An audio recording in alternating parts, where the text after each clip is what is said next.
임종영 목사님께서 너무나 여러분들을 시험에 들게 하시는 것 같은 도전을 하셨습니다. 전 여러분들 시험에 들지 않도록 기도를 했는데 오늘 11페이지, 교재 11페이지 보겠습니다. 지난주에 제가 굉장히 죄송했어요. 몸 밖에 있었는지 몸 안에 있었는지 도저히 알 수 없는 상황에서 무슨 말을 했는지 집에 가서도 생각이 안 나고 정말 얼마나 잘 이야기를 했는지 참 죄송한 마음이 많이 들었습니다. 잠깐 이제 복습을 하면 여러분, 제가 이 강좌를 하는 이유는 다른 것이 아니라 이 주제를 선택한 이유는 뭔가 하면 늘 제가 강조하는 것이 있긴 하지만 나쁜 신학은 사람을 해칩니다. 우리는 다 신학을 가지고 삽니다. 예수를 믿는다고 할 때에는 단순히 신앙이 아닙니다. 신앙이라고 하는 것은 정리된 어떤 체계를 가지고 있는 겁니다. 그것이 아주 체계적인 사람도 있고 신학교를 가서 공부를 하면 굉장히 체계적인 지식이 되겠죠. 그러나 체계적이지 않을지라도 우리에게는 신학이 있습니다. 예를 들면요,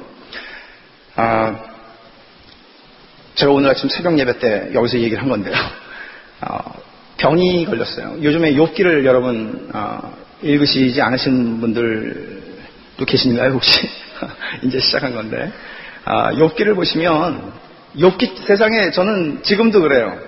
평상시에 새벽 예배 설교 준비하는 거는 정말 그렇게 크게 어렵지가 않은데 욥기로 들어간 다음부터는 심히 많은 시간을 투자하지 않고서는 감을 잡을 수가 없습니다.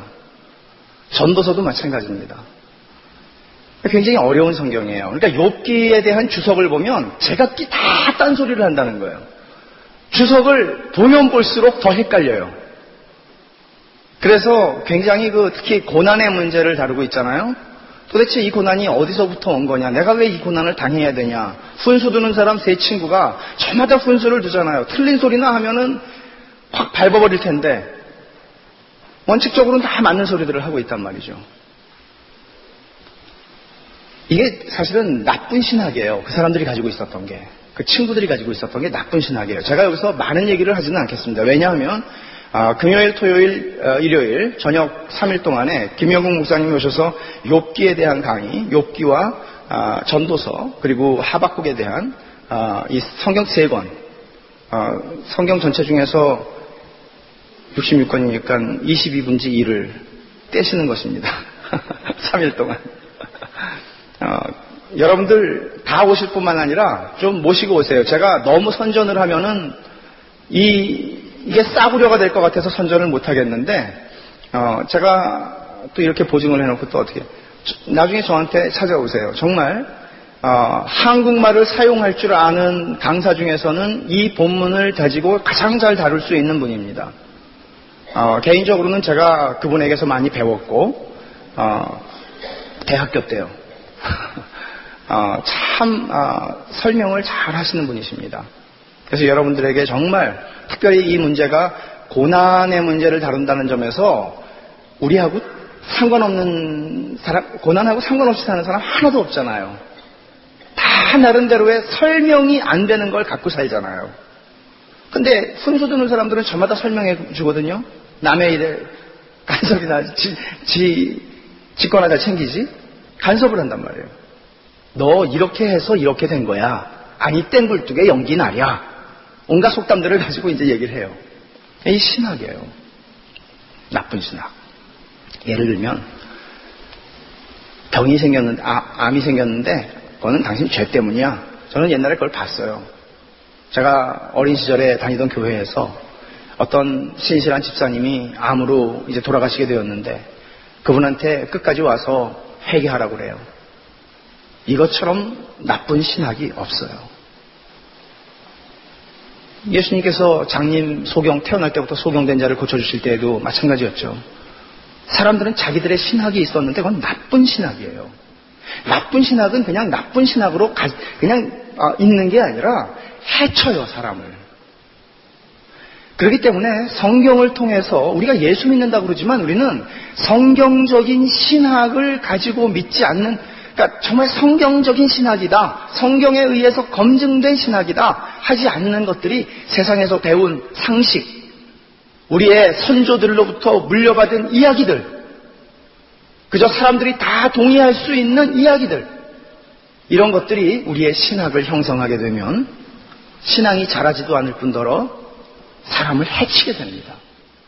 이런 분들이 교회에서 점점 자리를 차지하고 가르치는 위치에서 사람들을 좀 인도해주는 위치에 서게 되면 사람들을 해치게 되는 것입니다. 그러니까 예수를 믿는다고 할 때 오늘 저는 하나님에 대해서, 하나님의 성품에 대해서 몇 가지를 나눌 때 굉장히 충격적인 이야기들이 있을 겁니다. 왜 그런가 하면 우리는 하나님을 안다. 제가 지난주에 말씀드렸어요. 하나님을 안다. 그런 게 도대체 얼만큼 안다는 얘기입니까? 어떻게 하나님이 알려질 수가 있겠습니까? 이 무한하신 창조주이신 하나님, 세상을 창조하시기 전부터, 영원 전부터 계셨던 하나님이 어떻게 한 시점에 창조되었을 뿐만 아니라 살다가 죽는 우리 인간이 어떻게 우리의 지혜와 우리의 지식의 한계 속에서 그 하나님을 알았으면 얼마나 알았다는 얘기겠어요.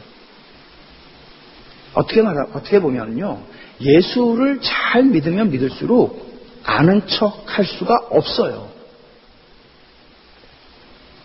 말하자면 어떤 분이 어떤 곤란한, 정말 이유를 알 수가 없는 어려운 가운데 있을 때, 당신 이거는 기도 안 해서 그래, 당신 이거는 뭐 때문에, 이렇게 아는 척 할 수가 없는 게 기독교예요. 기독교 신앙이에요.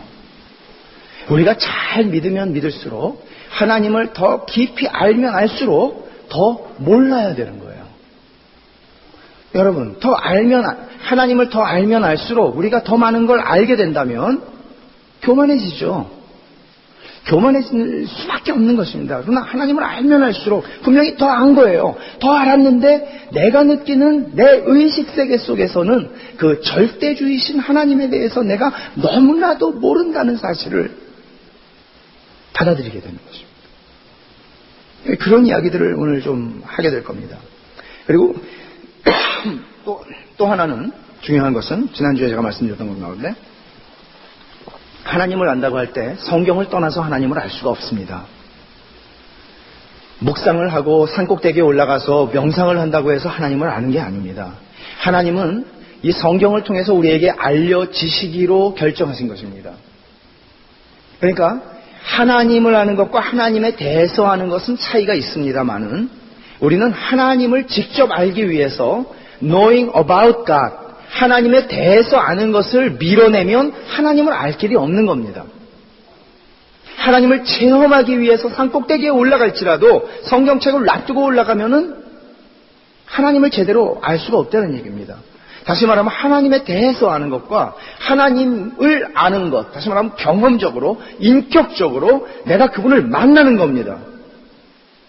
미지의 신 앞에, 우주의 어디에서나 계시는 그런 어떤 하나님을 만나는 게 아니라 인격적이신 하나님을, 인격인 내가 만나는 겁니다. 그렇게 하나님을 아는 것은 무엇과 관련이 되어 있나 하면 하나님에 대해서 아는 것과 결정적인 연관이 있다는 것입니다. 그러니까 여러분, 성경을 왜 공부해야 됩니까? 저는 욕심이 있다면 이런 겁니다. 우리 주일학교 아이들이 오늘도 버지니아에 우리 교회에서 같이 목회자를 회의를 하면서 그런 얘기를 했습니다. 어떻게 국민학교 1학년, 프리스쿨에서부터 시작해서 우리 12학년까지 끝날 때 정말 아이들이 성경 66권을 정말 다 공부했다, 다 안다, 여기에 있는 스토리들을 내가 다 알고 있다, 이렇게 할 수 있을 만큼 우리가 잘 가르칠 수 있을까? 12학년 끝까지 우리 교회에서 다 나와도 성경 한번 제대로 못 읽었을 수도 있다면, 그리고 성경을 다 그 이야기들을 12년이라고 하는 긴 시간 동안 성경 이야기를 들을 수 없었다면 참 비극입니다. 마찬가지로 여러분들이 신앙생활을 교회에서 몇 년씩 다 하셨지 않습니까? 신앙생활을 하시면서도 10년을 신앙생활을 하셨음에도 불구하고 성경을 처음부터 끝까지 한 번도 제대로 공부를 해보시지 못했다. 한 권도 제대로 성경을 공부해 본 적이 없다. 창세기 하나도, 빌립보서 하나도. 참 비극이 아닐 수가 없는 것입니다. 그러니까 저는 인도네시아에서 사역을 할 때, 한 10몇 년 전에 그런 생각을 간절히 했습니다.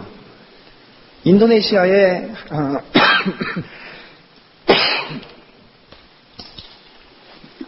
그리스도인들에게 평생 예수님을 믿으면서 성경을 창세기부터 계시록까지 앞에 장에서 뒷장까지 다 한번 제대로 공부하고 죽게 해줬으면 좋겠다. 그런 소원이 있었습니다. 너무나 성경에 대해서 무지하기 때문에 성경을 배울 수 있는 그런, 말하자면 이런 게 없단 말이에요. 얼마나 큰 비극인지 알 수가 없습니다. 먹을 것이 없어서 기근이 아니라 하나님의 말씀이 없는 기근입니다. 참 하나님의 말씀을 공부한다고 하는 것은 너무나 중요한 것입니다. 하나님에 대해서 아는 것. 그래서 내가 하나님을 아는데 기초 자료가 되는 것입니다. 그래서 하나님을 인격적으로 만나는 것과 하나님에 대해서 아는 것은 상호 서로 연관작용을 하면서 성장해가는 거예요. 우리 신앙이요. 그러니까 여러분, 내 신앙이 왜 성장을 하지 않을까? 성경 공부를 안 하면 성장하지 않습니다. 그러니까 오늘날의 제자훈련이라고 하는 것이 가지고 있는 맹점은 뭔가 하면, 제자훈련이라는 거는 기본적으로 뽑아야 돼요, 사람을. 그죠? 뽑아서 해요. 할 만한 사람을. 원래 그렇게 되는 것입니다. 그리고 안 되는 사람은 고향 앞으로 가. 이렇게 해야 되는 겁니다. 그래야 제자가 만들어집니다. 그러나 교육이라는 차원에서 보면 적어도 교회 문턱에 자기 발로 들어오신 분들이라면 마음이 활짝 열렸든 조금 열렸든 좌우간 발로 들어오신 겁니다. 여기까지. 네? 차 타고. 이분들에게는 하나님의 말씀을 배울 수 있는 기회가 열려져야 되는 겁니다. 모두에게. 그것이 단순히 예배 한 번을 통해서가 아니라 하나님의 말씀을 배울 수 있는 기회. 난 창세기를 배우고 싶다 그러면 창세기를 가르치는 교실로 가서 배울 수 있었으면 좋겠다는 거야. 이렇게 하다 보면 어떤 다른 책들을 통해서가 아니라 하나님을 아는 지식, 하나님에 대해서 아는 지식이 자라가면서 하나님을 아는 지식과 만나게 되는 것입니다. 하나님의 말씀이 생명력이 있기 때문에 그렇습니다. 그래서 오늘 11페이지 첫 번째로 변치 않으시는 하나님을 보는데, 우리가 성경을 읽으면서 제일 어려운 점이 뭔가 하면 내가 읽고 있는 21세기 초반의 미국의 상황과 적어도 다윗이라고 하면은 기원전 1000년에 살았던 사람입니다. 기원전 10세기. 그러면 지금 30세기, 3000년의 차이가 있잖아요. 그것도 3000년의 차이일 뿐만 아니라 예루살렘이라고 하는, 이스라엘이라고 하는 그 지역에 있는 사람입니다. 너무나 큰 갭이 있어요. 출애굽을 했던 모세 마찬가지입니다. 성경에 나오는 모든 인물들이 다 마찬가지입니다. 우리하고는 너무나 큰 갭이 있습니다. 시간적으로도 그렇고 지리적으로도 그렇습니다. 그러니까 어떤 생각을 하게 되나 하면 우리가 도대체 어떻게 우리가 이 사람들이 믿었던 하나님을 똑같은 방식으로 믿을 수 있겠냐는 거죠. 어떻게 다윗이 목가적으로 양들을 치면서 하나님을 만났고 그렇게 하나님을 섬겼고 그렇게 하나님 앞에 반응했던 것처럼 우리가 어떻게 하나님을 믿겠냐는 거예요. 그때는 그때고 지금은 좀 다르지 않냐는 것이죠. 근데 이것을 연결시켜주는 게 뭔가 하면 하나님은 그때나 지금이나 불변하셨다는 것입니다. 다윗이 섬겼던 그 하나님이 오늘 많이 늙으셨거나 다윗이 섬겼던 그 하나님이 지금은 좀 짜증이 많이 나셨다거나 그렇지 않다는 것입니다. 그 하나님은 동일하시고 불변하시고 영원토록 변함이 없으신 하나님. 어떤 면에서 몇 가지를 우리가 좀 살펴봐야 할 필요가 있습니다. 생명의 불변성. 디모데전서 6장 16절을 보면 같이 한번 읽어볼까요? 시작. 오직 그에게만 죽지 아니함이 있고 가까이 가지 못할 빛에 거하시고 아무 사람도 보지 못하였고 또 볼 수 없는 자신이 그에게 존귀와 영원한 능력을 돌릴지어다. 아멘. 그에게 죽지 아니함이 있고 생명의 불변성입니다. 모든 생명은 노쇠합니다. 우리가 알고 있는 이 지상에서 우리가 만나는 생명이 있다고 하는 모든 것은 다 노쇠합니다. 불변하는 생명은 없습니다. 불변하는 생명에 대해서 우리가 아는 바가 없습니다. 우리가 살아있다고 하지만 어느새 우리는 또 10년 전에 비하면 너무나 많이 늙었습니다. 그러나 하나님은 죽지 아니함이 있고 시들거나 노쇠하지 않는 생명을 가지고 계십니다. 하나님은 영원히 존재하시고 언제나 동일하시고 시작도 끝도 없고 늙지 않으십니다. 그래서 아더 핑크라고 하는 사람이 이런 얘기를 했습니다. 여기 써놨어요. 하나님은 더 나은 방향으로 변화될 수 없다. 그분은 이미 완전하시기 때문이다. 그리고 완전하시기 때문에 더 못한 방향으로 변화될 수도 없다. 훨씬 더 향상되거나 훨씬 더 악화되거나 그런 변화가 전혀 없으신 하나님이 우리가 섬기는 하나님이고 다윗이 섬겼던 하나님이라는 것입니다. 이게 창조주와 피조물의 본질적이고 근본적인 차이인데 우리들은 이것을 거의 자꾸 하나님을 끌어내려서 우리식으로 이해하려고 하는 게 우리의 고질적인 문제입니다. 성품의 불변성을 보면 야고보서 1장 17절 한번 같이 보죠. 시작. 가장 좋은 은사와 온전한 선물이 다 위로부터 빛들의 아버지께로서 내려오나니 그는 변함도 없으시고 회전하는 그림자도 없으시니라. 모든 좋은 것들은 다 위에서부터 아버지께로부터 내려오는데 그 아버지는 어떤 분인가 하면 변함이 없으신 아버지라는 것입니다. 성품이 변하지 않는다는 얘기를 여기서 강조하고 있는 것입니다. 하나님은 이전보다 덜 진실해지시거나 이전보다 더 자비로워지시거나 이전보다 덜 의로워지시거나 타협을 하시거나 더 선해지거나 그런 경우가 없다는 것입니다. 하나님의 성품은 성경시대에 다윗이 만났던 그 하나님 그대로입니다. 우리가 만나는 하나님은 바로 그 하나님입니다. 사울이 만났던 하나님이 그 하나님이 우리가 섬기는 하나님입니다. 전혀 변화가 없다는 것입니다. 진리의 불변성 시편 119편 89절과 151절을 같이 한번 보죠. 여호와여 주의 말씀이 영원히 하늘에 굳게 섰사오며 여호와여 주께서 가까이 계시오니 주의 모든 계명은 진리니이다. 내가 전부터 주의 증거를 공부함으로 주께서 영원히 세우신 것인 줄을 알았나이다. 주께서 영원히 세우셨습니다. 어떤 것을? 하나님의 말씀을 말해요. 그러니까 말씀이 불변한다는 것입니다. 진리는 변하지 않습니다. 그러니까 어떤 환경도 하나님이 말씀하신 것을 취소하거나 번복하게 만들지 못한다는 것입니다. 성경 전체를 통해서 우리가 발견하는 일관성입니다. 그리고 또 방법들의 불변성이 있습니다. 이 방법들의 불변성이라고 하는 것은 하나님에게 원칙이 있다는 얘기입니다. 그 원칙을 상황에 따라서 또는 사람에 따라서 변경시키지 않는다는 것입니다. 하나님이 일하시는 방식은 이런 거예요. 죄인들을 위해서 하나님이 뭔가를 하시는데 사람들에게 복을 주시는데 그들이 겸손하게 되도록 하나님은 복을 주십니다. 이게 하나님의 불변하는 방법입니다. 그러니까 우리가 겸손하도록 복을 주기가 얼마나 여러분 정말 어려운 게요. 주는 게 어려워요. 받는 건 쉬운데요. 주는 게 어려워요. 제가 인도네시아에 있을 때 한번 옷 박스들을 좀 많이 받았고 안경도 맨날 그 테이프로 부러진 거 감고 우리 신학생들이 그러고 다녀서 제가 너무 안 돼서 한국에 가서 안경점 하는 집사님한테 안경테 유행지 나간 거 다 받아다가 가지고 여러분 주는 게요 얼마나 힘든지 몰라요. 네. 이게 그 작은 한 200명 인구가 200명 되는 신학교 안에서도 어떤 특정한 사람에게 많이 가는 현상이 생기게 됩니다. 그리고 못 받는 사람이 생깁니다. 아무리 잘해도 원망이 있습니다. 근데 또 가진 사람들은 또 굉장히 기분이 좋죠. 그러니까 받으면서도 하나님께서 우리에게 물 붓듯이 복을 부어주시면서도 우리로 하여금 교만하지 않게 하신다는 게 보통 어려운 일이 아니고 꼭 옆에 사람 교만하고 옆에 사람은 또 원망하고 입이 이렇게 나옵니다. 보통 어려운 일이 아니에요. 하나님께서 우리를 공평하게 되어줘. 우리가 늘 하나님께 좀 시비를 걸고 싶은 것이 뭔가 하면 하나님은 unfair하다는 거예요. 어떻게 하나님이 이러실 수가 있는가? 살아계시다면 성경은 하나님이 fair하다고 얘기해요. 하나님 공정하신 하나님.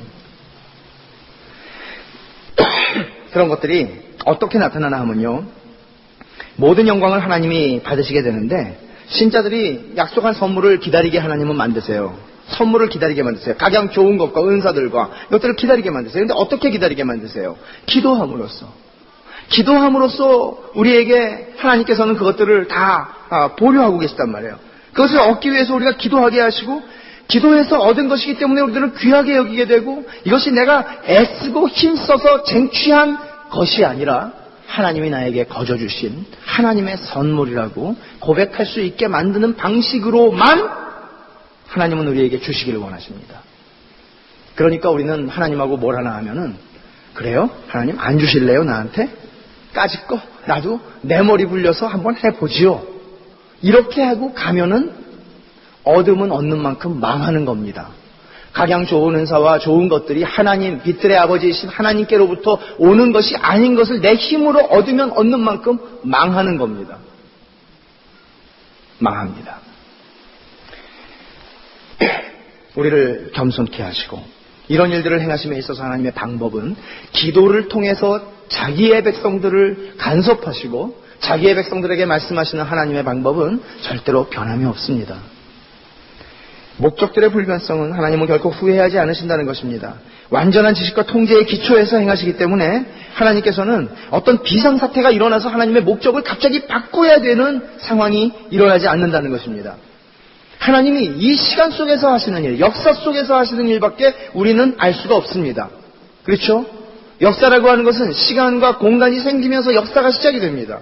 이 역사 속에서 행하신 하나님의 일조차도 우리는 선사시대의 이야기들을 알지 못합니다. 추정할 뿐입니다. 추측할 뿐입니다. 그러나 시간 속에서 하나님이 행하신 모든 것들은 영원 속에서 계획된 것들이라는 것입니다.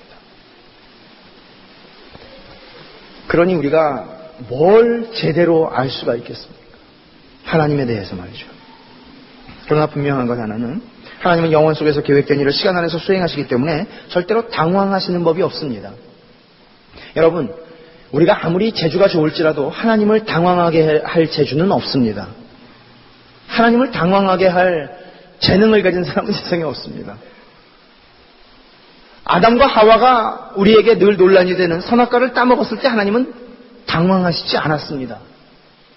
그 전부터 세우신 계획대로 하나님의 불변하시는 목적을 향해서 하나님께서는 구주를 이 땅에 보내주시는 계획을 실행에 옮기시기 시작하시는 것입니다. 그러나 우리가 오해하게 만드는 본문들이 어떤 본문들인가 하면 하나님이 후회하셨다, 이런 본문들입니다. 하나님이 이 땅에 사람 지으신 것을 후회하셨다. 그러니까 하나님이 후회하신다는 얘기는 하나님도 옛날에 계획한 것에 대해서 내가 잘못 생각했구나라고 인정하는 거 아니냐라고 말할 수 있겠지만, 이런 표현들이 창세기 또 사무엘상 또 요나 요엘 이런 데 있습니다만은 이런 본문들이 보여주는 것은 뭔가 하면 전통적으로 이것을 신인 동형론적 해설이라고 얘기를 합니다. 설명이라고. 그러니까 하나님과 인간이 같은 형태로 표현된다는 것입니다. 그러니까 우리가 하나님을 이해할 수 없기 때문에 하나님께서는 성경에 있는 모든 언어들이 기본적으로 그렇지만 특별히 이런 표현들이 더군다나 그렇습니다. 하나님이 마치 사람인 것처럼 그런 정서와 느낌을 가진 것처럼 우리들에게 표현이 되는 성경 구절들이 있습니다. 나중에 제가 하나님의 진노에 대해서도 말씀을 드리겠습니다만은 다음 주가 되겠죠. 하나님이 진노하신다라는 것처럼 현대 신학자들이 20세기에 들어와서 지워버리고 싶었던 신학적 개념이 없습니다. 그걸 가지고 많은 신학자들은 하나님의 진노라니, 하나님이 그렇게 화를 벌컥 내고 하나님이 막 뚜껑이 열리는 그런 식의 하나님이라면 어떻게 누가 그런 하나님을 믿겠냐? 사랑의 하나님이라고 그래야지. 이게 19세기 말부터 신학자들이, 소위 자유주의 신학자들이 한결같이 끌고 가고 싶어 했던 하나님에 대한 자기들의 그림입니다. 그러나 성경은 하나님 진노하신다고 얘기합니다. 그 진노라는 것이 우리가 화내는 것처럼 그런 화를 얘기하는 것이냐? 그런 것이 아닙니다. 훨씬 다른 것입니다. 그러니까 여기서 후회하신다고 하는 것도 하나님께서 어떤 다른 대책을 세우셨다, 변경하셨다, 계획을 변경하셨다 하는 것처럼 보일지라도 그 변경된 계획조차도 하나님께서는 이미 그 전부터 계획해 놓으셨던 영원전의 계획과 관계가 있다는 것입니다. 그러니까 이 땅에서 이루어지는 모든 시간 안에서 행해지는 하나님의 구속사역에 일어나는 모든 일들은 하나님이 영원전에 계획해 놓으신 것입니다. 예수님이 십자가에 달려 죽으셔야 한다는 것을 하나님은 언제 계획하셨다고 봅니까? 선악과를 따먹은 다음일까요? 아니요, 그 전입니다. 그래서 요한계시록 13장에서는 일찍 죽임을 당하신 어린 양이라고 표현을 할 때 뭐라고 얘기를 하나 하면 세상을 창조하시기 전에 죽임을 당하신 어린 양이라고 표현을 했어요. 세상을 창조하기 전에 죽임을 당한 어린 양. 하나님의 성부 하나님의 마음속에는, 마음이라고 표현하는 것 자체가 신인 동형론적 설명입니다. 하나님 아버지의 마음속에는 그 아들은 이미 십자가에서 죽으시는 아들이었습니다. 하나님에게는 영원이라고 하는 것은 과거와 현재와 미래가 없는 겁니다. 죽으셨습니다. 여섯 번째로 아들의 불변성. 성경은 특별히 예수 그리스도의 불변성에 대해서 강조를 하고 있는데 히브리서 13장 8절 한번 읽어볼까요? 같이. 예수 그리스도는 어제나 오늘이나 영원토록 동일하시니라. 그러므로 자기를 힘입어 하나님께 나아가는 자들을 온전히 구원하실 수 있으니 이는 그가 항상 살아서 저희를 위하여 간구하심이니라. 예수 그리스도도 우리의 구세주가 되셔서 변함이 없으신 하나님이십니다. 예수 그리스도께서 지상에 오셔서 병자들을 고치셨고 사람들을 만나셨고 사람들에게 동정을 보이셨고 먹이셨고 했던 모든 것들 속에서 우리는 하나님의 성품을 볼 뿐만 아니라 예수 그리스도는 바로 그런 분이십니다. 여전히. 그래서 이 모든 사실들은 사실 우리에게 위로가 되는 것입니다. 하나님이 불변하신다는 것은 두려움이 아니라 위로가 되는 것입니다. 여러분, 이 세상의 모든 종교가 가지고 있는 것 가운데 가장 사람들이 소위 종교인들의 두려움이라고 하는 것은 신의 변덕입니다. 이것은 고등 종교로 오기 전에 대부분의 이런 민속 종교들이 가지고 있는 특징입니다. 늘 신을 달래야 되는 거죠. 신이 화가 나셨을까봐. 이런 것들이 종교인들이 가지고 있는 두려움이나 하나님께서는 변함이 없으시다는 것입니다. 그래서 우리들은 하나님과의 교제에 있어서 하나님의 말씀에 대한 우리의 신뢰, 믿음, 그리고 믿음으로 살아간다고 하는 것, 하나님의 약속들 위에 서 있는 것, 이런 것들이 구약시대나 신약시대나 지금 우리들에게나 전혀 변함이 없는 똑같은 실제예요. 실제. 똑같은 거예요. 다윗이 하나님을 만났다면 우리도 똑같이 만날 수 있는 거고, 바울이 만났다면 그 바울도 우리도 똑같이 만날 수 있는 겁니다. 그래서 정말 우리가 이런 전제를 가진다면, 이런 전제에 동의를 한다면 우리가 지금 하나님을 만나는 거 말이에요. 여러분, 이 로마서 바울이 쓰면서 우리 중에 아무도 자기를 위해서 사는 자가 없고 자기를 위해 죽는 자가 없고 우리는 살아도 주를 위해 살고 죽어도 주를 위해 산다. 그렇게 얘기를 했어요. 그러면 이거는 그냥 듣기 좋으라고 한 얘기가 아니라 정말 그때 예수를 믿은 사람들이 말이에요. 정말 예수를 위해서 죽고 예수를 위해서 살아야 되겠다고 예수가 자기들의 삶의 중심인 것을 고백하면서 살았던 사람들입니다. 그런 차원에서 바울은 감격하면서 아직 로마에 가보지 못했고 자기하고는 상관이 없이 세워진 교회임에도 불구하고 그 하나님의 백성들에게 너희와 나 사이의 공통점은 그리스도를 위해서 살고 그리스도를 위해 죽는 거다. 이렇게 얘기를 합니다. 고린도 교회에 많은 은사들이 있었습니다. 그러나 은사가 많았던 것처럼 또 문제가 많았습니다. 그들이 가졌던 그 많은 신령한 은사들, 그것들도 우리가 얕볼 것들이 전혀 아닙니다. 우리는 소위 성경에서 하나님을 섬겼던 하나님의 사람들이 가졌던 하나님에 대한 감각, 하나님에 대한 인식, 이런 것들과 너무나 못 미치는 삶을 살고 있는 건 아닌가. 그러면서도 우리들은 만족하면서 우리의 삶이 그래도 괜찮은 그리스도인의 삶이라고 자위하면서 살아갈 수 있는 것일까 하는 질문을 우리가 해볼 필요가 있는 것입니다. 여러분, 우리는 이어서 하나님의 어미하심이라고 하는, 어미하심, 좀 어려운 말이죠. majesty라고 하는 말이고, 이것은 또 greatness, 그러니까 하나님의 위대하심이라고 하는 얘기입니다. 하나님의 위대하심이라고 하는 것처럼 오늘날 현대 교회가 잃어버린 개념은 없습니다. 하나님이 너무나 친밀한 분이 되다 보니까 우리들은 하나님을 경외하는 것에 대해서 거의 강조하지 않습니다. 그러니까 말하자면 이런 거죠. 교육자들이 모여서 지난 화요일 날 고민을 했어요. 우리 예배가 우리가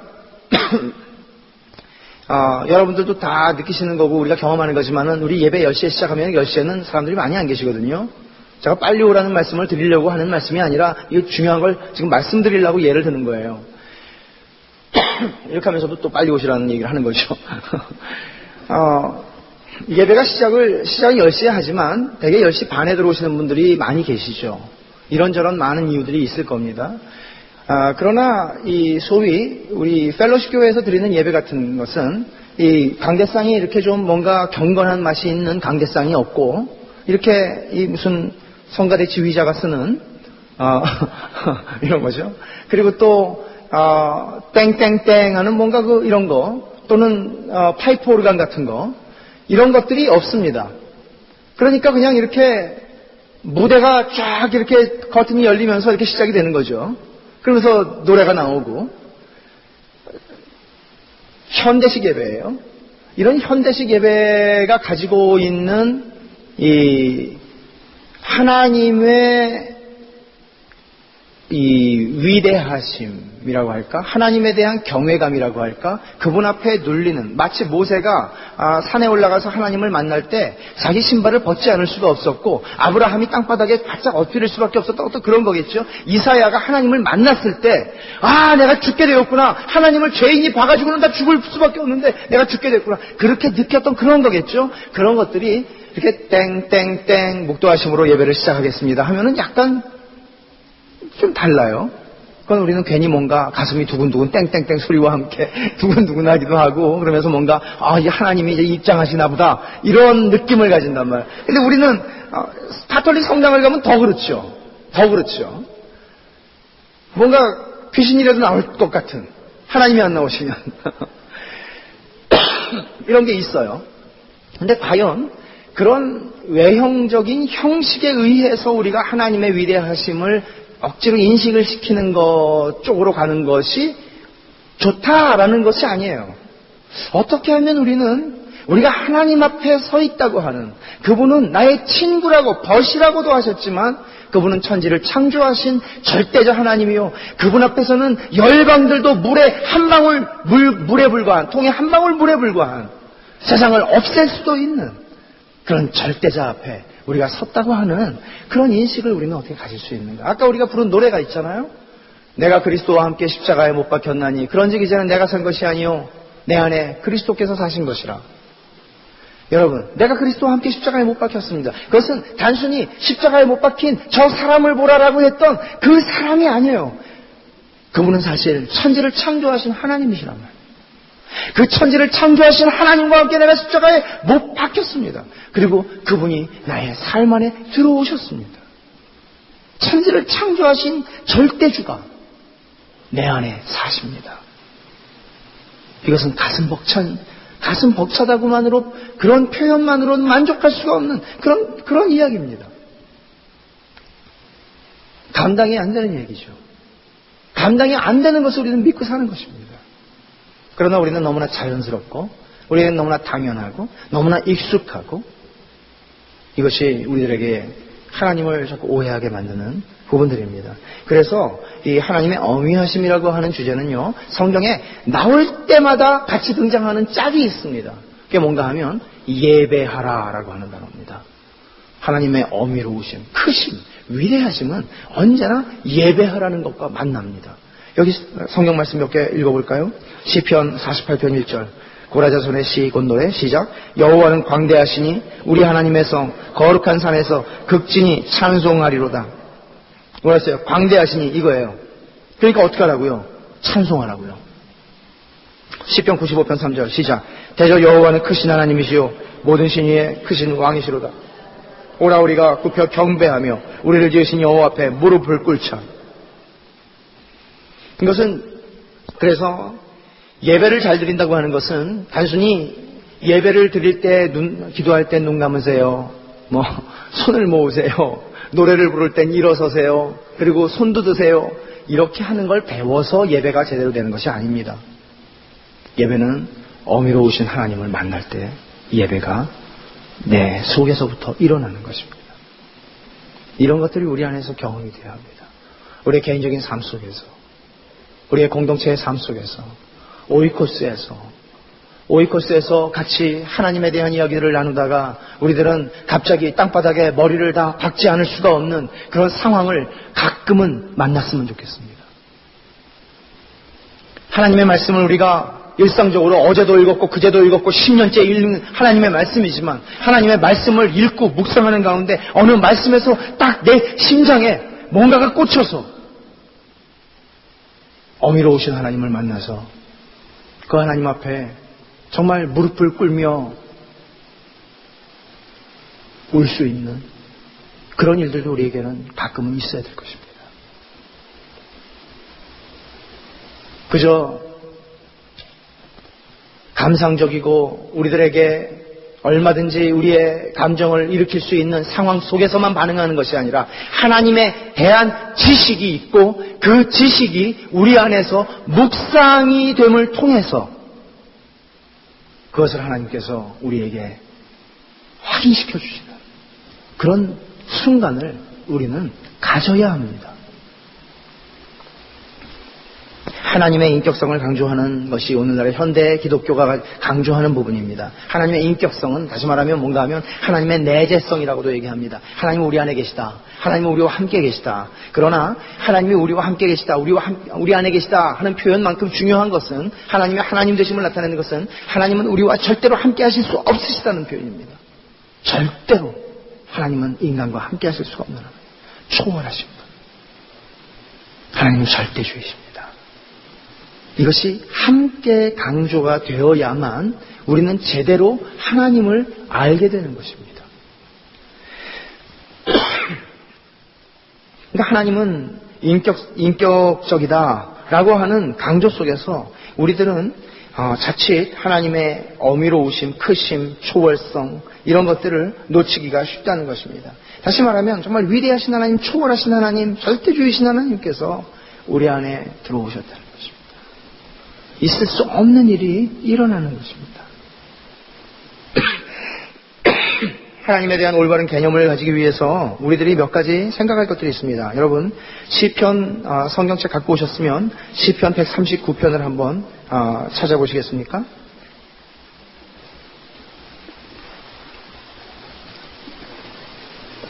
구약성경 902페이지예요.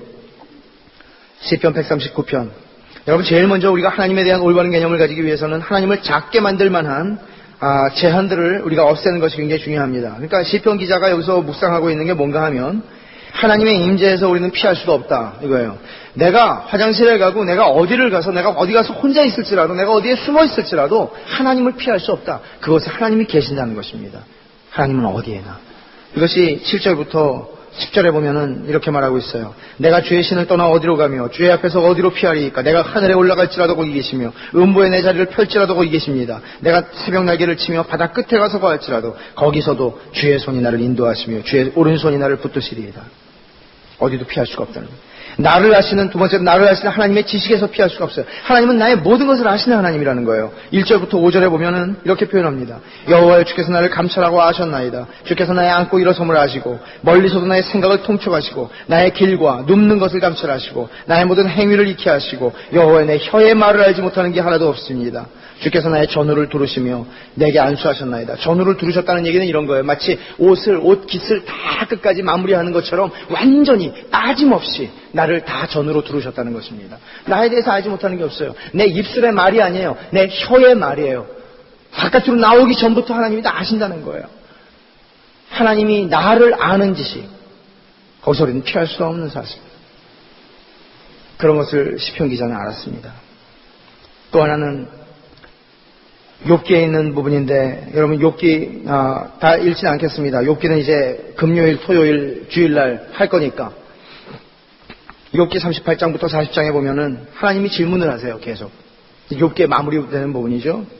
이것은 무슨 얘기인가 하면 하나님의 임재와 지식은 온 우주에 미치고 모든 만물을 꿰뚫는 것이라는 것이에요. 하나님의 손이 가지 않은 데가 하나도 없다는 것입니다. 우리의 인생에서 일어나는 모든 일도 하나님의 손이 가지 않은 게 하나도 없어요. 하나님이 허락하시지 않으면 아무것도 일어나지 않습니다. 우리 신앙입니다. 그런데 문제는 뭔지 아세요? 하나님이 왜 허락하셨을까? 그걸 모른다는 거예요. 하나님이 허락하셨는데 왜는 안 가르쳐준다는 거예요.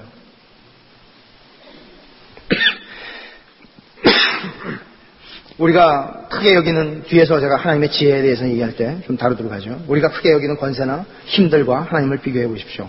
이사야 40장에 보면 하나님이 하신 일의 크기, 열방은 아무것도 아니라는 것, 세상도 아무것도 아니다, 위인들이라고 하는 왕이라든지 존귀한 사람들도 아무것도 아니다, 대통령 부시도 사실은 하나님이 세우신 사람이고 어떻게 보면 하나님 앞에서 아무것도 아닌 것입니다.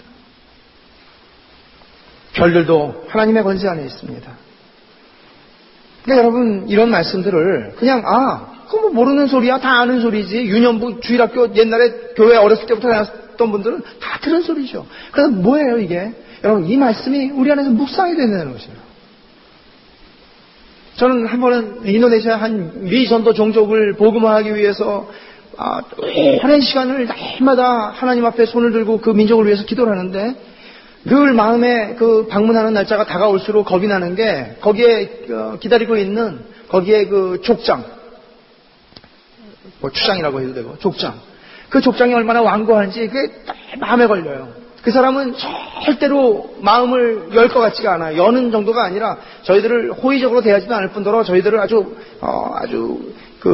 거절할 것이고 내쫓을 거라는 생각이 너무 들고 두려움이 있어요.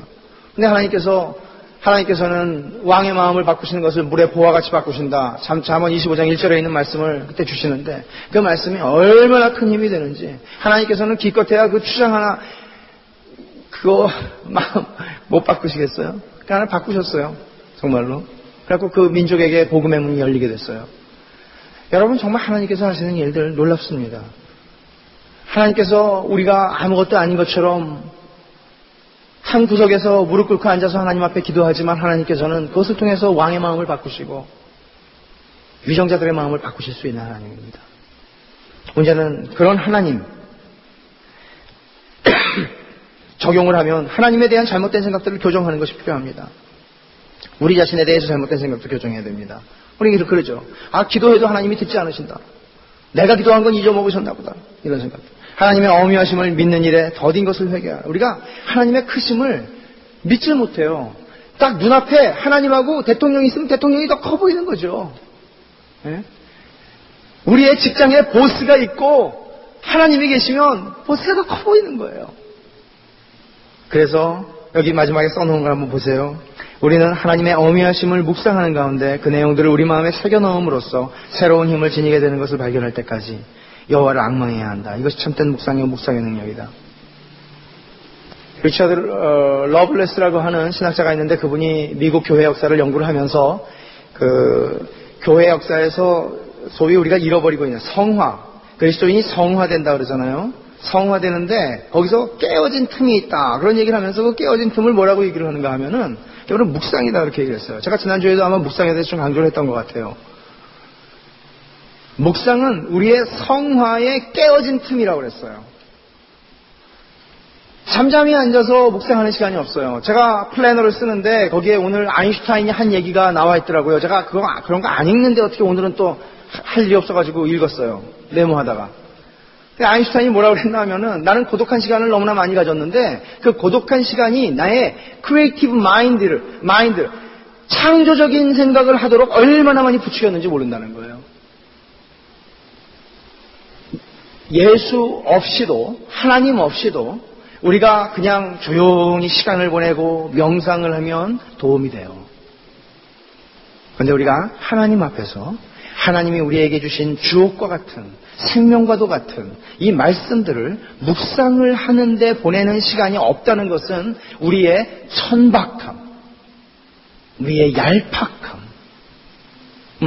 반증해 주는 것입니다. 목사도 별 수 없습니다. 묵상하지 않고 살면 그것은 천박한 이야기밖에 할 수가 없습니다. 틀린 소리는 하나도 없겠죠. 다 맞는 소리 하겠죠. 그러나 그 안에 담겨져 있는 깊은 우물물을 맛볼 수가 없는 것입니다. 지혜로우신 하나님의 굉장히 중요한 부분입니다. 하나님의 지혜와 인간의 지혜의 차이를 얘기를 하고 있는데 인간의 지혜는 지혜와 무능함이 만납니다. 다시 말하면 지혜와 인간의 능력의 한계가 만나요. 머릿속에서는 이렇게 하면 돈을 벌 것 같은데 그 미천이 없어요. 네? 하나님의 지혜의 특성은 뭔가 하면 하나님의 지혜는 전능하심과 만나는 지혜입니다. 하나님이 전능하시다 그러고 전지하시다 그러죠. 하나님의 지혜는 전능한 지혜입니다. 그래서 여기에 이런 표현을 썼는데 인간의 지혜는 통제할 수 없는 상황과 환경에 의해 좌절되지만 하나님의 지혜는 좌절되지 않습니다. 왜냐하면 하나님의 지혜가 전능함과 연결되어 있기 때문입니다. 그 다음 한 줄 떼어서 보면 능력이 없는 지혜는 애처로운 상한 갈대이며 지혜가 없는 능력은 공포의 대상입니다. 여러분 한번 생각해 보세요. 하나님이 지혜가 없어요. 능력은 있으신데 그럼 우리 얼마나 떨어야 됩니까? 무식해요. 네? 힘은 있는데 무식해. 그러니까 우리가 종종 쓰는 말이지 않습니까? 단순 무식, 뭡니까? 용감. 감당할 재주가 없습니다. 이런 사람들은. 단순한 게 무식하고 무식한 게 용감하기까지 해요. 무식한 게 좀 내성적이고 좀 소극적이면 좋겠는데 용감해요. 욥기 9장 4절 우리가 내일 읽을 말씀이에요. 맥주엔에서 같이 보죠. 하나님은 마음이 지혜로우시고 힘이 강하시니 스스로 강팍히 하여 그를 거역하고 형통한 자가 누구이랴. 욥이 대답한 말인데 마음이 지혜로우시고 힘이 강하시니 라고 얘기한 것은 하나님의 지혜와 능력이 어떻게 만났는지를 욥은 잘 간파하고 있었던 것을 우리에게 보여주고 욥기 12장에서 마찬가지예요. 지혜와 권능이 하나님께 있고 모략과 명철도 그에게 있어. 지혜와 권능. 욥기 36장 하나님은 전능하시나 아무도 멸시치 않고 그 지능이 무궁하사. 또 다니엘 2장 20절에 다니엘이 말하여 가로되 영원 무궁히 하나님의 이름을 찬송할 것은 지혜와 권능이 그에게 있음이로다. 이게 어떻게 나타나는지 보세요. 아브라함의 삶을 보면 아브라함의 삶을 하나님께서는 아브라함의 삶 전체가 하나님의 관계 속에서 맺어지는 것을 아브라함이 인식할 수 있도록 그의 삶을 이끌어가세요. 하나님의 능력과 지혜로. 아브라함의 삶의 한 장 한 장 창세기 12장부터 펼쳐지는 한 장 한 장을 넘기면서 우리가 읽다 보면 아브라함이 어떻게 놀라운 하나님의 지혜 속에 그리고 그분의 권능 속에 붙잡혀서 마침내 하나님이 의도하시는 쪽으로 가게 되는가 하는 걸 우리가 보게 되는 것입니다. 하나님의 지혜는 하나님의 목적을 성취하는 쪽으로 가게 됩니다. 야곱의 생애도 마찬가지예요. 야곱은 굉장히 어떻게 보면 할아버지하고는 달랐어요. 아브라함하고는 다른 인간이에요. 말하자면 자기 머리 믿고 산 사람이에요. 이 사람은 너무나 자기 머리를 믿고 살아서 이 사람은 평생 교회 안에 있는데도 불구하고 제대로 이게 변화되지를 않는 사람이에요. 네? 있죠. 그런데 이 사람을 하나님께서 마침내 어디서 싸워서 꺾으시나 하면은 약복 나루터에서 꺾으시잖아요. 20년 동안 남의 동네 가서 고생하다가 이제 돌아오는데 정말 자기 꾀만 가지고는 도저히 할 수 없는 상황이 됐어요. 그러니까는 천사하고 겨루가 싸우는데 어떻게 합니까? 이 사람이 천사하고 겨루가 싸울 때 천사를 못 가게 하잖아요. 네? 그렇죠? 못 가게 하는데 못 가게 한다는 것의 핵심이 뭔지 아세요? 뭔가 하면 나 혼자 안 되겠다는 거예요. 가지 말라는 거예요. 난 당신이 필요하다는 거예요. 네? 자기의 꾀를 믿고 지금까지 살아왔던 사람인데 난 당신 없이는 도저히 이제는 감당할 수가 없다는 것입니다. 이게 야곱이 끝까지 가서 결국 하나님 앞에 붙잡히는 장면인데 결국은 하나님 안에 복종해야 되겠다는 마음 그리고 자기를 불신하는 마음이 생기게 되는 거예요. 여러분 이런 것들이 제대로 돼야 신앙이 생깁니다. 자기를 믿는 한 하나님을 못 믿습니다. 하나님 앞에 내가 누군지를 발견해야 되는 거예요. 요셉의 생애도 마찬가지죠. 어떻게 보면은 요셉의 생애는 17살부터 애굽으로 끌려가서 그 고생을 하면서 옥에도 갇히면서 좌절스러운 상황 속에서도 하나님과 함께 사는 법을 배우고 그러면서 그는 즐거움을 유지하고 자비를 유지하고 사람들에게 베풀 줄 알면서 인색해지질 않고 이성에 인색해져야 되는데도 인색해지지 않고 자비를 베풀 줄 알고 이런 것을 하나님 앞에서 인내하면서 배우는 거예요. 이게 뭐예요? 하나님의 지혜가 그렇게 끌고 간다는 것입니다. 그러니까 놀라운 건 뭔가 하면 하나님의 지혜가 두 가지를 목적을 성취해요. 하나는 우리의 삶의 성화예요. 우리가 하나님의 거룩한 사람이 되도록 우리를 목적지까지 데리고 가세요. 그러나 이것이 그냥 저절로 우리 그거 하나만 이루시는 게 아니라 똑같이 한쪽에서는 우리의 삶에서 만나는 일, 만나는 사람, 우리의 삶에서 만나는 질병, 우리의 삶에서 만나는 고난, 우리의 삶에서 만나는 수많은 것들, 그것들을 통해서 이것들로 이루시면서 나도 만들어 가시는 게 똑같이 올라간단 말이에요. 그래서는 하나님께서는 이것도 해결하시고 이 사람도 해결하십니다. 다시 말하면은 하나님께서 저의 인생을 통해서 가지고 계시는 두 가지 목적이 있다고 저는 생각을 합니다. 그것은 제가 하나님 앞에 거룩한 사람이 되는 겁니다. 하나님의 성품을 담는 겁니다. 아직도 너무나 미칠 수 없는 먼 여정을 남겨놓고 있지만 마침내 하나님의 은혜로 하나님이 나를 데리고 가시겠지. 라고 하는 게 확실하고요. 또 하나는 하나님이 저에게 맡기신 일이 있습니다. 하나님께서 저에게 목양을 하도록 목사로 저를 부르셨습니다. 저에게는 목회라고 하는 저의 소명이 있습니다. 이 소명을 통해서 이 일을 하나님께서는 이루어 가십니다. 그런데 놀라운 것은 제가 늘 참 너무 깊이 깨달아서 저 자신에게 참 감동이 많이 된 부분이 뭔가 하면, 언제나 우리들은 저는 제가 그렇죠. 제가 일을 좋아하니까 일을 좋아해서 일을 벌리고 국내에서 벌리다 못해 인도네시아 가서 벌리려고 선교사가 돼가지고 갔단 말이죠. 그런데 저는 하나님의 일을 이루겠다고 생각했지만 하나님께서는 그 일을 통해서 내 안에서 일하시면서 나를 만들어 가셨습니다. 그러니까 그게 똑같이 가요. 그러니까 여러분들이 맞는 일들이랑 맞는 어떤 그런 것들 두려움 가운데서 하지 말고 그냥 감당할 필요가 있어요. 그렇다고 무조건 감당하라는 거 아닙니다. 지혜롭게 해야죠. 그러나 우리가 감당치 못할 것들 주시는 거 아니거든요. 하면은 되는데 일이 또 안 될 때도 있죠. 일이 되고 안 되고 그런 많은 과정을 거치지만 결국에는 일도 되고 나도 되게 하신단 말이에요. 하나님이. 그 하나님의 지혜예요. 근데 타이밍이 놀라워요. 그러니까 우리가 죽을 때쯤 되면은 얼마나 그게 놀랍겠습니까? 하나님 앞에서 하나님을 섬기고 그분을 신뢰하면서 살아갔던 사람들이 죽을 순간에 느끼는 감회와 감격과 그 놀라운 감동은 그걸 어떻게 표현하겠습니까? 여러분, 하나님 앞에서 우리가 어떤 삶을 살아야 하는가? 참 얼마나 중요한 문제입니까? 하나님 지금도 우리가 일을 악물고 안 가려고 해도 야곱처럼 우리를 데리고 가시는 하나님입니다. 어떤 방법으로든 데리고 가십니다. 하나님의 지혜와 전능하심입니다.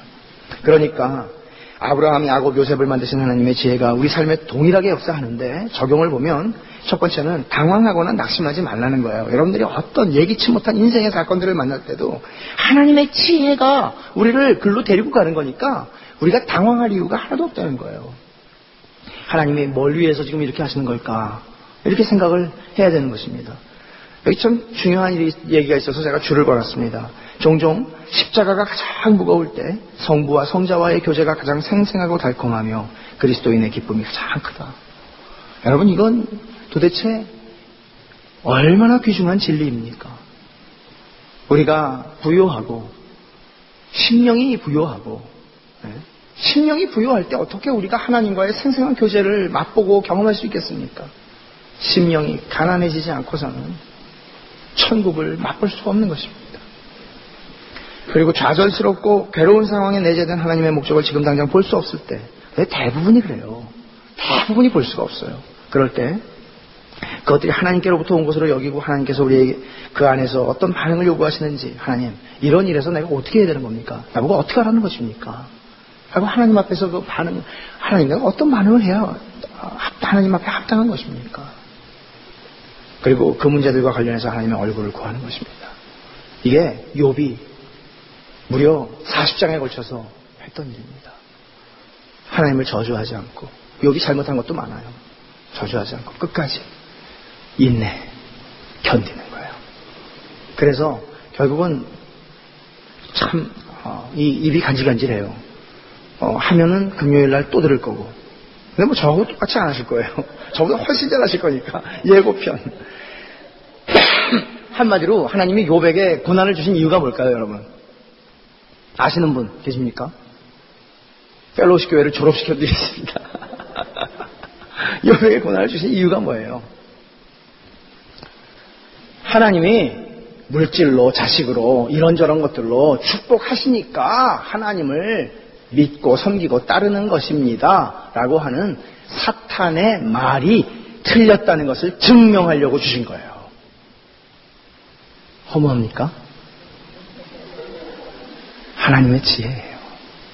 하나님의 어떤 분이신지를 하나님께서 우리의 삶을 통해서 보여주시고 욥에게도 그것을 뼈저리게 알게 하시는 것입니다. 천국에 가서 욥을 만나면 물어보세요. 억울했냐고. 하나님의 지혜와 우리의 지혜, 이게 아마 오늘 우리가 다루는 것 가운데 가장 중요한 부분인 것 같은데, 비공유적 속성과 공유적 속성 뭐 이렇게 신학에서는 나누는데 하나님은 사람들에게 이렇게 주실 수 있는 부여하실 수 있는 속성이 있고 하나님만이 가지고 계시는 속성이 있다 그런 겁니다. 그러니까 절대적으로서의 속성은 비공유적 속성이다. 근데 이게 좀 복잡한 얘기들이에요. 그러나 공유적인 속성은 되게 도덕적인 특성들인데요. 인간에게 주신 거예요. 선하심, 진리심, 거룩하심, 의로우심, 영성, 자유, 전능하심. 전능하심이라고 표현하면 안 되겠죠. 이거 우리에게 능력을 주셨잖아요. 뭔가를 만들어낼 수 있는 능력. 창조성, 지혜. 그중에 지혜가 하나가 있어요. 하나님이 우리에게 주신 것이에요. 그러니까 하나님이 우리를 창조하셨을 때는 하나님의 형상대로 창조하셨는데 그 얘기는 뭔가 하면 하나님하고 커뮤니케이션 할 수 있는 존재로 만드셨다는 것이고 그렇게 해서 하나님이 우리에게 주신 성품들이 있어요. 우리에게. 그 성품들 가운데 하나가 지혜예요. 그 지혜를 하나님이 주셨는데 그 지혜를 주신 것뿐만 아니라 하나님께서는 그렇게 해서 우리에게 하나님의 성품을 다 주셨기 때문에 우리는 원래 경건하게 창조됐어요. 다시 말하면 godly. 하나님처럼 창조된 거예요. 하나님처럼 생기게. 하나님처럼 생긴 사람으로 창조가 됐어요. 타락하면서 우리 안에 있는 그 하나님의 성품들이 다 깨어져 버렸습니다. 타락하면서. 다 부패했어요. 그런데 이게 다시 회복되는 게 뭔가 하면 예수 그리스도의 십자가 위에서의 죽으심입니다. 하나님의 구속사역을 통해서 우리 안에 새 사람을 창조하시고 우리 안에 자기를 창조하신 자의 형상을 쫓아 지식에까지 새롭게 하심을 받는 그런 은혜를 하나님이 우리에게 주시는 것입니다. 근데 결국은 그 가운데 하나가 지혜인데요. 그러니까 하나님께서 가지고 계시는 지혜를 우리에게도 주셨어요. 그 지혜를 잠언 8장 34절에 보면 잠언 8장은요. 나 지혜는 이렇게 하고 시작하는 장이에요. 그러니까 전부 다 지혜가 지금 말하고 있는 거예요. 그건 지혜를 말하는 거죠. 여기 보면은 한번 같이 읽어볼까요? 누구든지 내게 들으며 날마다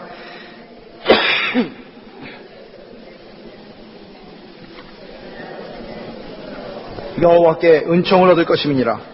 그러나 나를 잃는 자는 자기의 영혼을 해하는 자라. 무릇 나를 미워하는 자는 사망을 사랑하느니라. 나라고 하는 건 지혜인데 예수님을 얘기하는 거예요. 사실은 지혜.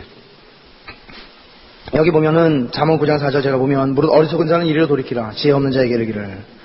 지혜 있는 대로 오라는 거예요. 어리석은 사람들은. 그래서 너희가 어떻게 행할 것을 자세히 주의하여 지혜 없는 자 같이 말고 오직 지혜 있는 자 같이 해라. 세월을 아껴라. 때가 악하다. 어리석은 자가 되지 말고 주의 뜻이 무엇인가? 이해해라. 외인을 향하여는 지혜로 행하여 세월을 아끼라. 이로써 우리도 듣는 날부터 너희를 위해 기도하기를 그치지 아니하고 구하노니 너희로 하여금 모든 신령한 지혜와 총명의 하나님의 뜻을 아는 것으로 채우게 하시고 라고 얘기합니다. 너희 중에 누구든지 지혜가 부족하면 모든 사람에게 후히 주시고 꾸짖지 않는 하나님께 구해라. 그럼 주신다. 어떻게 지혜를 얻냐 이거예요. 지혜를 얻는 것은 하나님을 경외하는 것입니다. 시편 111편 많이 나와 있죠. 우리가 얼마나 하잘것없는 존재인지 겸손은 인식하고 겸손해지는 것이죠. 자기를 비우면서 하나님의 지혜를 얻는 것입니다. 하나님을 경외하고 하나님을 두려워하는 것이 지혜를 얻을 수 있는 방법이라고 성경에서는 꾸준히 얘기를 합니다. 그러니까 하나님의 지혜를 받기에는 너무나 교만해서 우리가 지혜로워서 우리의 지혜로도 충분히 먹고 살 수 있을 것 같은 생각이 들면 우리는 굳이 하나님을 경외하는 것이 아닙니다. 두 번째로 하나님의 말씀을 배우는 것입니다. 하나님의 말씀이 우리를 지혜롭게 하는데 어떻게 지혜롭게 하냐면 시편 119편 98절에 보면은 주의 계명이 항상 나와 함께함으로 그것이 나로 누구보다요? 원수보다 지혜롭게 하나이다 그랬어요. 원수보다 지혜로워요. 여러분 그럼 얼마나 세상 살만 하겠습니까? 원수보다 지혜로워요. 나를 꺾으려고 하는 사람보다 지혜로워요. 그 사람이 공부는 더 많이 했는데. 괜찮은 거죠. 그 다음에 또 뭐라고 그랬나 하면 99절에 보면은 내가 주의 증거를 묵상하고 나의 명철함이 나의 모든 스승보다 승하며 나를 가르친 스승보다도 내 지혜가 더 승하다는 것입니다. 그리스도의 말씀이 너희 속에 풍성히 거하여 골로새서에서 모든 지혜로 피차 가르치며 권면하고 시와 천미와 신령한 노래로 부르며 마음의 감사함으로 하나님을 찬양하고 그리스도의 말씀이 우리 안에 풍성히 거해서 지혜가 생기는 것입니다. 그러니까 우리는 하나님이 거저주시는 지혜를 얻기 위해서 수고를 하지 않기 때문에 평생 어리석게 사는지 몰라요. 지혜를 구하지 않기 때문에. 지혜를 구하면 준다고 그러는데 어떻게 남을라 그러고서는 울지 말고 하나님의 지혜를 구하는 것입니다. 왜냐하면 하나님의 지혜가 오늘 나에게 그 사건을 있게 했기 때문입니다. 우리는 신문 읽는데 보내는 시간만큼 성경을 읽으면서 지혜를 구해야 되는 것입니다. 성경을 읽는 것은 먹고 살자고 하는 일이 돼야 되는 것입니다. 사실. 지혜에 대해서 우리가 여러분 이제 잘 들으십시오. 제가 오해를 한 가지 좀 말씀을 드리고 싶습니다. 지혜에 대해서 또는 우리가 신앙생활을 하면서 우리가 가지고 있는 오해는 자꾸 뭔가 분별하려고 그러고 아는 척하려고 그러는 게 제일 큰 문제예요. 마치 하나님께서 지금 지구를 63억의 인구를 지금 다스리고 계시는데 통제실이 있을 거 아니에요, 어딘가에. 예? 마치 내가 통제실에 끼어들어가 가지고서는 하나님이 이건 이렇게 하셔서 이래서 이걸 주셨구나. 마치 그 통제실에 들어가서 내가 뭔가를 읽고 있는 듯한, 뭔가 자꾸 판독하려고 하는, 이거는 이래서 이래요, 저거는 저래서 저래요, 이렇게 자꾸 훈수를 두고 싶은 유혹, 이런 것들이 우리가 신앙생활을 오래 하다 보면 생기기가 쉽지만 이게 참 우리를 넘어지게 하는 것이고, 우리가 가지고 있는 이게 지혜 같지만 지혜가 아니에요. 성경에서 얘기하는 지혜는 그런 지혜가 아니에요. 어떤 사람에게 일어난 일을 무슨 다 한번 이렇게 보고서는 눈 한번 감았다 뜨면은 보이는 그런 게 아니에요. 그런 식으로 하나님이 우리에게 주시는 지혜를 오해하면 신앙이, 다시 말하면 나쁜 신학은 사람을 해친다 이거예요. 그렇게 알면 안 돼요. 그렇게 알면 꼭 넘어져요. 왜냐하면 내가 읽은 거하고 틀리는 일을 언젠간 만나기 때문에. 예? 분명히 이거는 내가 읽기로는 이렇게 읽었는데, 왜 그런 얘기를 하는 분들이 있잖아요. 사람에 따라서는 사람을 보는 센스가 좋은 분이 있고 좀 약한 분이 있겠죠. 이렇게 어떤 분들은 그러잖아요. 나는 보면 보여, 읽혀, 무슨 생각을 하는지. 그러나 100번 읽다가 101번째 잘못 읽으면은 참 그래요. 네?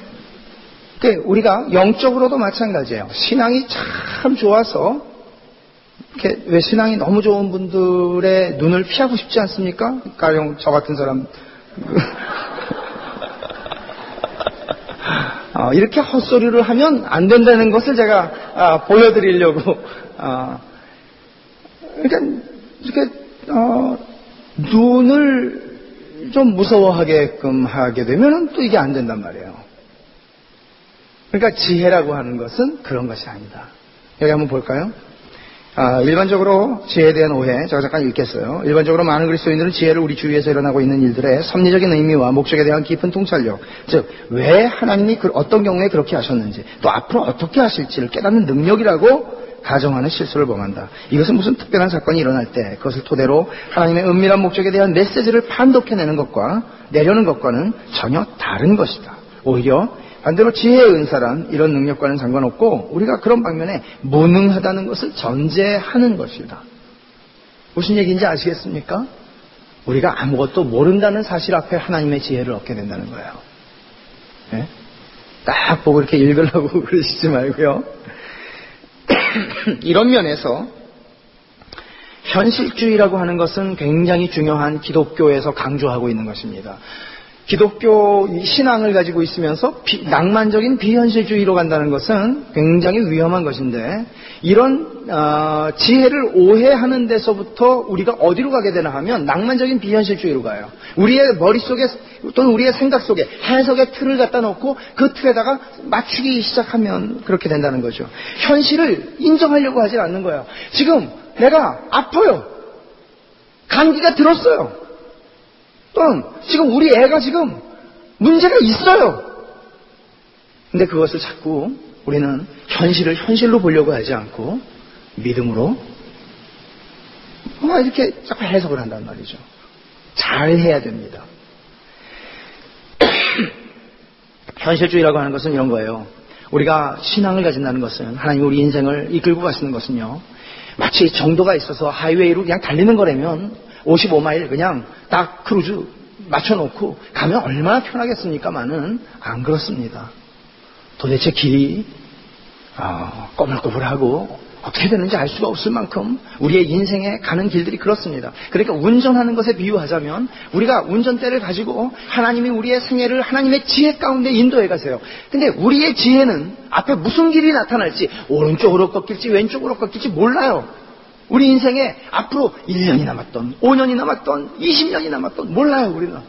우리가 살아온 방식의 패턴을 보고 우리는 앞으로도 그렇게 될 거다, 그렇게 생각할 수 없어요. 우리가 예기치 못하고 만나보지 못한 식의 길들을 우리는 만나요. 살다 보면 도대체 100명 중에서 한 명도 안 만나는 길을 우리는 갈 때가 있어요. 그럴 때 우리는 운전자로서 하나님의 지혜를 가지고 간다는 것은 뭔가 하면 속도를 밟아서 속도를 죽여야 할 때 속도를 죽일 수 있고, 그래서 왼쪽으로 차를 돌릴 수 있고 오른쪽으로 차를 향할 수 있고 어떤 때는 차를 세우기도 하고 하면서 운전자가 가지는 이미 짜여져 있는 코스를 주행을 하면서 우리가 할 수 있는 운전을 가장 잘하는 것, 지혜롭게 하는 것, 그게 하나님이 우리의 인생에 주신 지혜라는 것입니다. 그러니 우리가 어떻게 내 인생의 앞에 있는 일들도 모르겠는데 남의 인생의 앞에 있는 일을 알겠으며 왼쪽으로 꺾어진 거는 왜라고 하는 이유를 내가 어떻게 알겠습니까? 하나님이 그냥 왼쪽으로 만드셨으니까 왼쪽으로 가. 편하게 가. 그냥 네 생각엔 오른쪽이지? 그러지 말고 그냥 가. 이렇게 가야 된다는 것입니다. 그러니까 알면 할수록 헷갈리죠. 이거는 아는 척하면 아는 척할수록 이거는 찝찝해지는 것입니다. 혼란과 혼동을 만나게 됩니다. 내가 해석하는 틀로 해석이 되지 않을 때 우리는 혼란스러워하고 좌절하고 자존심을 상하게 되는 거예요. 특히 남의 일에 끼어들었을 땐 더 그렇죠.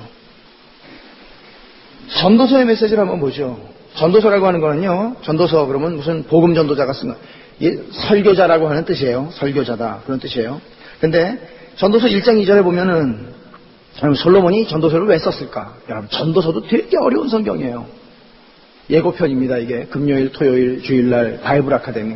여러분, 바이블 아카데미 안 하시면 평생에 후회하십니다. 제가 이렇게 말씀을 드리면 이게 가치가 없는 것 같아서 제가 또 자꾸 이렇게 하고 싶지가 않은데 참 이게 또 현실입니다. 미스터원이 500명을 보내셔서 500명이 하나님의 말씀의 능력을 경험하게 해주십시오. 자기들의 인생에 일어나는 일들을 해석하게 해주십시오. 이렇게 하는 것을 비현실적인 낭만주의의 위험이라고 그러는 것입니다. 한 분이라도 더 올 수 있으면 좋으니까. 전도서를 왜 썼을까요? 신학교에서는 안 가르쳐주더라고요. 전도자가 가로되 헛되고 헛되며 헛되고 헛되니 모든 것이 헛되도다. 인생무상의 철학과 기독교는 어떤 관계가 있을까요? 이것은 인생에서 누려볼 수 있는 모든 즐거움과 쾌락을 다 누려본 사람, 아마 솔로몬이라고 하는 사람만큼 누려볼 수 있는 것을 다 누려본 사람은 없을 거예요. 솔로몬이라는 사람이 자기가 다 여기 써놨죠. 전도서 2장에 3장에 보면은 자기가 누린 거 다 써놨어요. 이것도 해보고 저것도 해보고.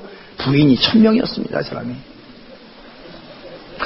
부인 1000명. 역사에 의자왕도 300 몇 명밖에 안 됐습니다. 의자왕도. 네. 3000입니까?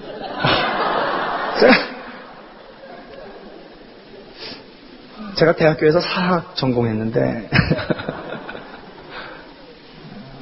제가 서양사를 했기 때문에 국사에는 좀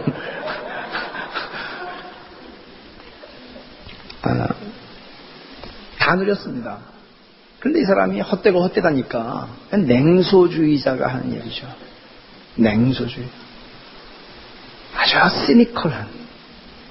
네? 근데 또 늙어가지고 썼어요, 이거를. 이 사람이. 결국에 가서 환멸밖에는 남는 게 없어요. 그 많은 쾌락을 느꼈는데 환멸밖에는 남는 게 없어요. 그러니까 이기적이고 냉담한.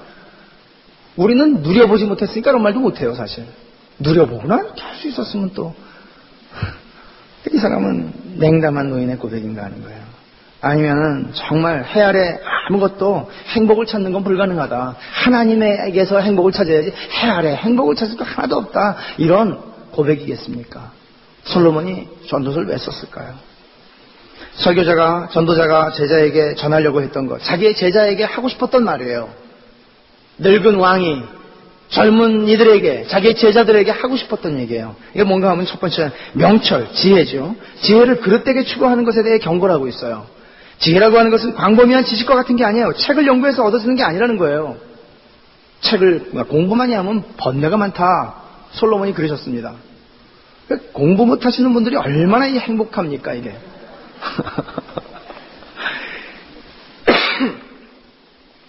참, 그 고등학교 때 이 말씀이 얼마나 은혜가 됐는지. 지혜의 진정한 기초란 이 세상의 진로는 수수께끼와 같은 것이고 일어나는 많은 일들은 우리에게 매우 불가해하고 이해할 수 없다는 얘기예요. 해 아래 일어나는 대부분은 그 모든 것을 정하시는 합리적이고 도덕적인 하나님을 나타내는 표시가 없다는 거죠. 솔직하게 인정하라는 거예요. 그러니까 무슨 얘기인가 하면 자꾸 뭘 하면은 우리가 자꾸 어긋나나 하면요. 하나님이 살아계시다면 이런 일이 있을 수 있어? 이거예요. 그러면 우리